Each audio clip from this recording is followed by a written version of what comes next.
gamier than regular pork, but it's still quite good. I will say, I do think there should be some sort of gun buyback. Yeah. To a degree, and I think it's worked in like every country that's done it. Historically, yeah. Yeah, I think the issue though is that it's so deeply embedded in our like constitution and culture. Yeah. That like it may not be quite so effective. Yeah. I do think that if we make a culture shift, and the left doesn't say, well, you know, we need to restrict this. They frame it more as like we need to teach people about how guns can be good, and also like, you know, make it more difficult to have machines that are that's explicitly for It's killing. so easy to get a gun now. Yeah. You just like show up. My dad's very, very conservative. Sure. And he was talking to me. He was like, if I have a hammer and you don't, I can kill you.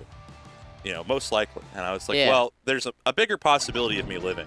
But also, like, you're not shooting 500, you know, hammers a like minute. the more an apt analogy is, if I have a hammer in a room with 500 people, I might hit someone. They might die if I hit them in the right spot. But after that, I'm getting dogpiled. I'm getting dogpiled. Yeah. With a gun, that's kind of it. Yeah. It's kind of you kind of win.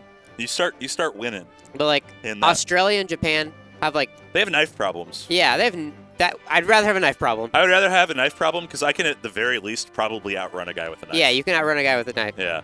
Or beat his ass. Yeah. But not recommended. Yeah, not recommended. Don't fight people with knives, kids. Yeah, literally the stupidest thing you can do is fight someone with a weapon. Yeah, but like Japan has that like restriction where you're mandatorily they will come and check if you're keeping your gun safe. They will check if you keep your gun safe. You're required to take classes.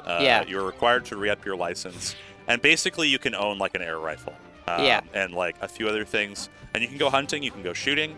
There's actually a story, a manga called, what is it? I Am Hero or I Am the Hero? I don't know. It is a zombie manga in Japan. And it's about a guy he's like one of the few people in Japan that owns a gun during the zombie apocalypse. Yeah. And everything kind of flows out from there. It's a lot more like body horror than standard zombies. They talk and they're intelligent. Yeah. But it's interesting because like it explores the dynamics of like because zombie media is so focused in like America. And like how Americans would deal with it. Yeah. But like it's a story that takes that interesting take of like, well, what if it was in a place where literally you can't have an AR, you can't have a handgun, you have this guy with his one gun that is a semi-automatic with all that. So yeah, I feel like we get caught up in like this thing of like, well, we want to do this to do gun control, we want to do this to do gun control, but it's just like, just do something. Make something happen. Make a decision, any decision, because any decision is better than no decision with gun control. I would agree. But speaking of guns, Fox McCloud. Boy, does he have a gun. License to carry. Yes, he is a professional. He's here. I don't know if he's queer. Falco, I don't know if he has an actual license. I just think he's queer. Is Fox a queer icon? Put one in the chat if you think so. Maybe. Who knows? Shouts to Fox McCloud. How many ones did we get? It's a flood of ones. Just a sea of ones. Sea of ones. Starting on Yoshi's story, interesting. Yeah, so SDJ, I beat him 2-0 in winners. He was playing Falco again. Yeah, classic SDJ. Funny moment. Yeah, he beat me last week, I think, with Falco. Yep. And then I remembered how to kill Falco, and Duncan fell before me. I 3-stocked in game 2. Yeah. And then he decided to go puff in losers. Ha ha ha ha. Duncan, if you're watching this, you really need to stop, and we're really tired of it. I understand that you're not required to do top player stuff, but it is really frustrating when your bracket gets boned. You are making it unfun for everyone. Yeah. But that's all I'm going to say about that. Right now, Cilan, pretty good start. A little up there, up air. Yeah. Making it happen. Gotta hit those. Cilan's won these.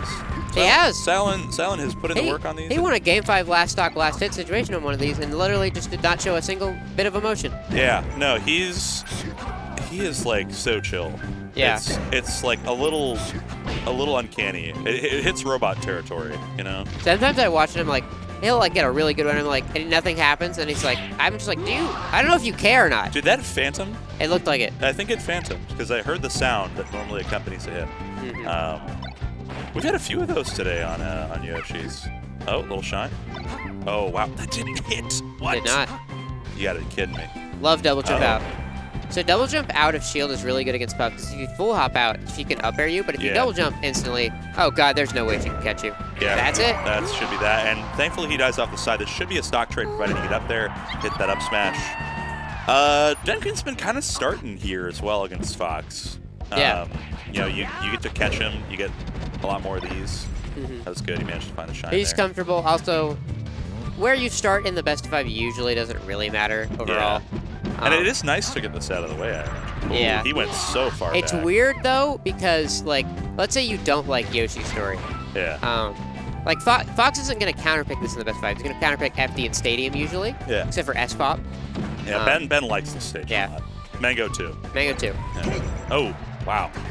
Good recognition. Oh! That was so sick. That was nice.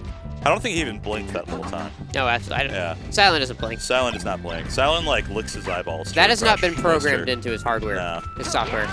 Oh, this could be big. That? 42. Oh, almost it. Yeah. Oh, what are you doing out there, Chief? I was about to say he was going to die off the bottom. I was like, well, it was it, I guess. Yeah, that was... Oh, that's so scrubby. Ooh, that wave dash was so good. Dude, Duncan hits some really nasty wave dashes forward, honestly. He does. He uses it across people up a lot. Yeah. Ooh, just jump out. Yeah. That's it. Stand out. Even if I got a shot out there. That's actually such a banger. It really is. Powerline is a hitter. Yeah. Literally so fun. I like Standout more than Eye to Eye, I won't lie. Eye to Eye is good, but Standout. Standout is such a iconic opening. It's such a strong opener to that movie. Yeah. Like, Standout's a goofy movie and an extremely goofy movie. You know, it's been a while since I've seen an extremely goofy movie, but we watched a goofy movie over quarantine in one of the Discords I'm in. And I gotta say, movie holds up. It's a good movie. Really It's well. honestly a good movie. Yeah. I think the extremely goofy movie is also really good. I think honestly, it's the story of Max and Goofy is actually very endearing. It is. They it's have like a great relationship. Yeah. Well, sometimes they have. It's like but it's like a realistic relationship. Yeah, it's like a son that is like legitimately embarrassed by his dad. Yeah, which is a thing. That is a thing, and like his dad that wants to be with his son. And also like it's a rare opportunity in a Disney movie for like I feel like lately for the main character to like not be super sympathetic all the time. Yeah. Max lies to his dad. He lies to his girlfriend, or like a Roxanne. He's a very flawed, realistic teenager. Yeah, like he wants to be a cool guy. You're so great, thank you. And like, yeah, no, literally some. It's hard to write good young people as an adult because you're so disconnected from youth culture after a certain point. But like, there are some things that hold true, and like how people behave. And like, teenagers are basically just proto-adults, but you have to understand like where they can be irrational. And that's where Max is. He's like, I'm gonna lie to impress this girl. I'm gonna lie to my dad to impress this girl. Yeah. I don't know how Duncan died there, but all I know is a goofy movie's a great movie. I also watched the Recess movie recently. Yo, the one, what is it, Back to School? The one where it's the School's one where Out. Yeah, School's Out. That's yeah, where one. the main villain is trying. Yeah, he's putting he's realigning the moon to create endless winter. Yeah, so kids can only stay inside. Yeah, and they have to go to school. He's like, you know where the best schools that get best grades are? Iceland, Greenland. People don't go outside there. But crazy fun one. It's a very good story of like, because Principal Prickly like has become this like jaded adult, but it's a very good telling of but like. He used to be so idealistic. He was such a wacky kid back in the day. Dude, him and Miss Finster. Shout out to Miss Finster. Shout out to Miss Finster. Shout out to Randall from Recess, one of the funniest characters that has ever existed. Literally, just everyone knew a Randall. Miss Finster, Miss Finster. Miss Finster, Miss Finster. That had such a good like. He had a great cadence to it. Yeah, and that show has such a like good variety of like types of characters that like everybody knows. Yeah. No, yeah, they definitely nailed down like school hierarchy and like, oh no. Yeah. Hoo-wee. Speaking of hierarchy, Duncan is way up on the totem pole. Yeah, Duncan's Puff didn't top 8 at a national for no reason. Oh, I know. It's cracked, it's jacked, it's stacked, and he'll pull it out only in losers bracket. Haha. Yeah. Sorry, that one stuck out. Yeah, that one stuck out on me. Oh, wee. Oh, jeez. Oh, boy, Rick. Oh, jeez. Yeah. Silent's definitely going to have to talk to harness his inner Rick Sanchez right now. He's going to have to be a genius. Yeah, he's going to have to be a galaxy brain individual. The Council of Silence. He's choosing the wrong portals with the portal gun right now with his tech rolls. Okay, I will say, the Council of Rick's idea is legit. Oh my god. It's legitimately based off of Council of Reeds, which is like a thing in Marvel Comics. Yeah. Where Reed Richards just has multiversal, like, brilliant versions of himself. Yeah. Some of them are deeply, deeply flawed. Because Reed Richards, known not great guy sometimes. Yeah. Reed Richards is one of the more complicated characters in comic books. I do think that Ultimate Reed Richards from the Ultimate comics that started off in the dawn of the new millennia, actually just a great character. The Maker, he's called now. Yeah. Literally just like made his brain bigger. Yeah. And was like, if I controlled everything because I'm a genius, that would be better.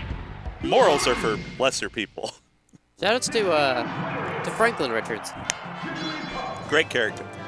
And broken. Broken character. Completely overpowered. If your character can say, to me, my Galactus, like, and mean it sincerely, yeah.